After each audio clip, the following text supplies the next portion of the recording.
السلام علیکم ویورز، لمحہ نیوز کے ساتھ میں ہوں سلمان فاروق، اور میں آج موجود ہوں جس شخصیت کے ساتھ، وہ پاکستان میں جو ریزسٹنس ہے اس کا ایک استعارہ سمجھے جاتے ہیں۔ بہت مظالم سہے بہت سی حکومتوں کے دوران، لیکن ثابت قدم رہے۔ اس وقت پہ انہوں نے پی ٹی آئی کو چھوڑا جب پی ٹی آئی اپنی پیک پر تھی۔ یہ کوئی بھی وزارت چاہتے، جو سب سے بڑی وزارت ہے شاید وہ بھی انہیں مل جاتی، لیکن انہوں نے ایسا نہیں کیا، اور اصولی سیاست جو ہے اس پر ہمیشہ کی طرح اس بار بھی کاربند رہے۔ کسی تعارف کے محتاج نہیں، جاوید ہاشمی صاحب میرے ساتھ موجود ہیں، یہ ان سے ملتے ہیں۔ السلام علیکم سر۔ السلام علیکم جی، کیا حال ہے؟ اللہ کا شکر سر، بہت شکریہ آپ کے وقت کا۔ جاوید ہاشمی صاحب یہ بتائیے کہ کیا امید ہے جو یہ جلسے اب شروع ہو رہے ہیں دوبارہ سے، حکومت کے حوالے سے لوگوں کی مشکلات کیا کم ہوں گی؟ دیکھیں، کاش یہ جلد سے شروع نہ ہوتے۔ ہماری بدقسمتی یہ ہے کہ جو ہمارے اقتدار پر آتے ہیں، سویلین ہوں یا ملٹری والے، ان کو قوم وقت بھی دیتی ہے کہ ہمارے لیے کچھ مسئلے حل کریں گے۔ اب 2 سال لوگوں نے دیکھا ہے تو ہر قدم پر ان کو مایوسی ہوئی ہے، نا امیدی ہوئی ہے۔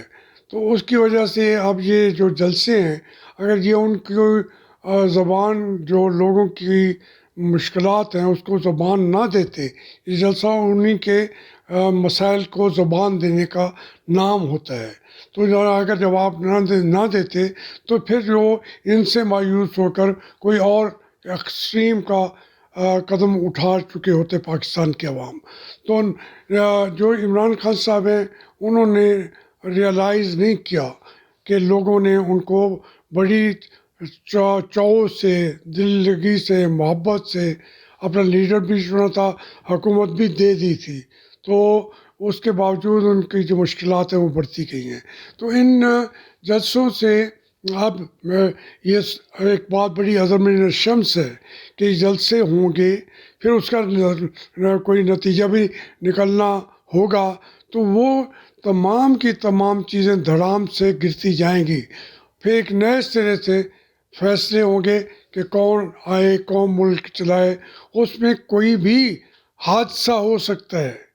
یہ میرے لیے دکھ کا مسئلہ ہے کہ کوئی حادثہ ہو سکتا ہے، اور پاکستان اب حادثات کا متحمل نہیں ہے، پاکستان کے عوام حادثات کا متحمل نہیں ہے۔ یہ مشکل وقت ہے، لیکن اگر اپوزیشن اب ان کی آواز نہ بولتی تو پھر وہ اپوزیشن بھی ختم ہو جاتی، پھر نئی لیڈرشپ کی طرف ہو جاتے۔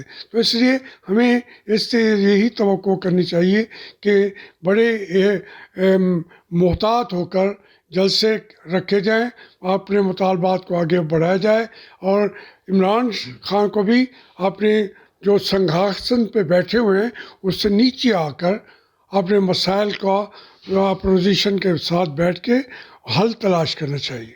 اچھا سر، یہ فرمائیے کہ اسٹیبلشمنٹ کے حوالے سے بہت سی باتیں ہوتی ہیں، بہت سے لوگ یہ باتیں کرتے ہیں کہ جی جو گزشتہ حکومتیں تھیں وہ بھی اسٹیبلشمنٹ کی پیداوار تھیں، تو اگر انہیں لے آئے تو کیا بری بات ہوئی۔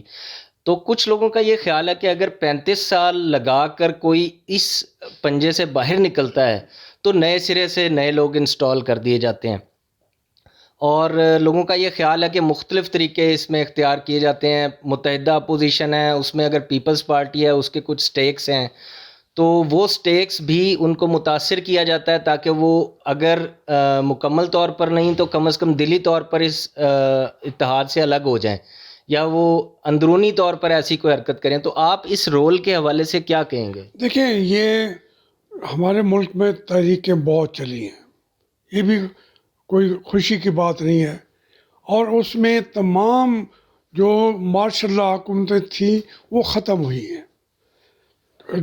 خواہ کوئی رستے میں چھوڑ گیا، خواہ اتحاد میں آپ کا رکھنا ڈال دیا گیا، تو اس کے باوجود جو مارشل لا کا چیف ہوتا تھا، آخر کار ان کو حکومتیں چھوڑنی پڑی ہیں۔ تو اب جو ہے، جو اتحاد سامنے آ رہا ہے، یہ بڑے عرصے کے بعد آہستہ آہستہ ان کے اندر ایک اتحاد کی صورت پیدا ہوئی ہے۔ جو پیچھے ہٹے گا وہ رہ جائے گا، اس لیے یہ آگے بڑھیں گے اور جو ان کے 26 نکات ہیں جو اسی کے اندر قوم کی سب سے بڑے ان کے مسائل کا حل موجود ہے، اس کے اوپر آخر تک یہ جدوجہد کریں گے، اور انشاءاللہ مجھے یقین ہے کہ یہ پاکستان کے مسائل بھی حل ہوں گے اور کوئی الگ بھی نہیں ہوگا، دو ٹکڑے میں تقسیم بھی نہیں ہوں گے۔ اچھا سر، پاکستان میں جب بھی مارشل لا لگا ہے، تاریخ پڑھیں تو ہمیں پتہ چلتا ہے یا تو وہ اینٹی رشیا کوئی نہ کوئی تحریک چلتی ہے اس کے فوری بعد، یا پھر افغانستان کا معاملہ ہوتا ہے جیسے 9/11 ہم نے دیکھا۔ تو اب تو افغانستان سے بھی انخلا ہو رہا ہے امریکہ کا، تو آپ کے خیال میں کیا سی پیک ایک ایسا ایشو ہے جس کے اوپر کوئی ایسا مس ایڈونچر ہو سکے؟ دیکھیے بالکل ہو سکتا ہے، ہماری قسمت یہ ہے جب ہم کامیابی کے قریب پہنچتے ہیں تو اس وقت ہماری سیڑھی نیچے سے کھینچ لی جاتی ہے۔ سی پیک جو ہے پاکستان کے اندر ایک خوبصورت ہمیں پروجیکٹ موقع مل گیا تھا اور ابھی بھی موقع موجود ہے۔ یہ کسی کی وہ اختلاف جو نظریاتی ہوتے تھے، روس اور چائنا کا کمیونزم، وہ ساری چیزیں وقت کے ساتھ بدل چکی ہیں، اب زمینی حقائق ہیں اور ان کا حل ہے، اور ہمارے حل جو ہے وہ سی پیک ہی میں ہے۔ میں عمران خان کے ساتھ تھا جب چائنا کا پریزیڈنٹ دورے پہ آ رہے تھے، تو میں نے کہا عمران خان ہمیں یہاں سے 5-10 دنوں کے لیے ہمیں اپنا احتجاج ختم کر دینا چاہیے، ہمیں یہ دھرنا ختم کر دینا چاہیے، لیکن اسی کی وجہ سے وہ کوئی 2-3-4 سال لیٹ ہو گیا۔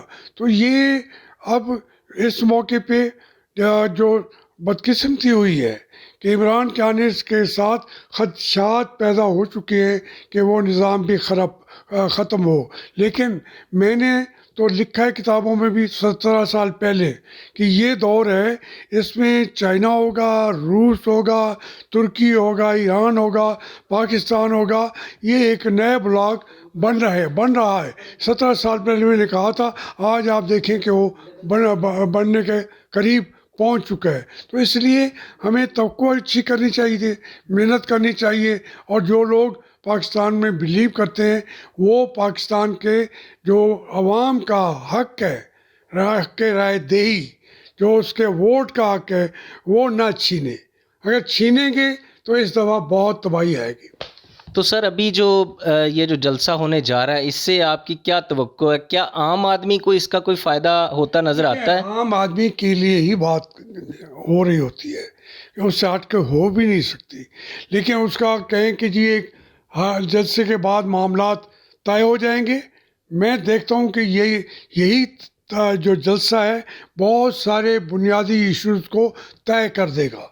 اس سے آگے پھر کسی نے رستہ اپنا الگ لیا، عمران خان نے باتیں نہ سنی، ان کو توجہ نہ دی، اسٹیبلشمنٹ نہ دی، تو پھر اس ملک کے لیے بہت تباہی کا ایک سما ہوگا جو میری آنکھیں دیکھنے سے پہلے اللہ کرے بند ہو جائے۔